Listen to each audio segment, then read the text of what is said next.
ವಿಪಕ್ಷ ನಾಯಕ ಆರ್ ಅಶೋಕ್ ಸೇರಿ 42 ಜನರ ವಿರುದ್ಧ ಎಫ್ಐಆರ್ ದಾಖಲಾಗಿದೆ. ಹುಬ್ಬಳ್ಳಿಯ ಶಹರ ಠಾಣೆಯಲ್ಲಿ ಎಫ್ಐಆರ್ ದಾಖಲಾಗಿದೆ.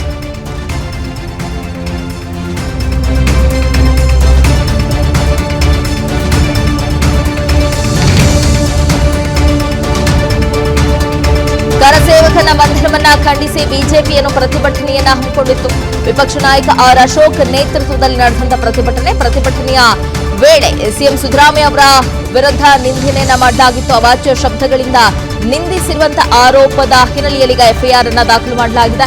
ಧಾರವಾಡ ಜಿಲ್ಲಾ ಕಾಂಗ್ರೆಸ್, ಮಹಿಳಾ ಕಾಂಗ್ರೆಸ್ ಹಾಗೆ ಹುಬ್ಬಳ್ಳಿ ಧಾರವಾಡ ಪಾಲಿಕೆ ವಿಪಕ್ಷ ನಾಯಕಿ ದೂರನ್ನ ಕೊಟ್ಟಿದ್ದಾರೆ.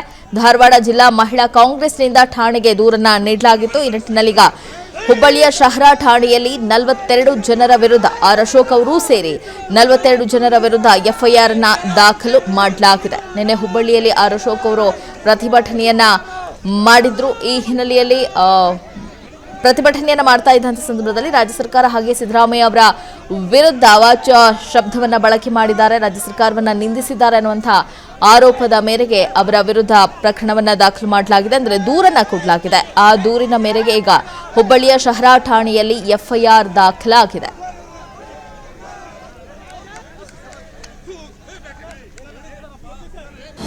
ಅನುಕ್ಷಣದ ಸುದ್ದಿಗಳಿಗಾಗಿ ವಿಸ್ತಾರ ನ್ಯೂಸ್ ಯೂಟ್ಯೂಬ್ ಚಾನೆಲ್ ಸಬ್ಸ್ಕ್ರೈಬ್ ಮಾಡಿ.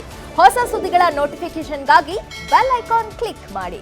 ಲೇಟೆಸ್ಟ್ ಅಪ್ಡೇಟ್ಸ್ಗಾಗಿ www.vistaranews.com ವೆಬ್ಸೈಟ್ಗೆ ವಿಸಿಟ್ ಮಾಡಿ. ಅಂಗೈಯಲ್ಲೇ ಜಗತ್ತಿನ ಸುದ್ದಿ ತಿಳಿಯಲು ವಿಸ್ತಾರ ನ್ಯೂಸ್ ಕನ್ನಡ ಆಪ್ ಡೌನ್ಲೋಡ್ ಮಾಡಿ.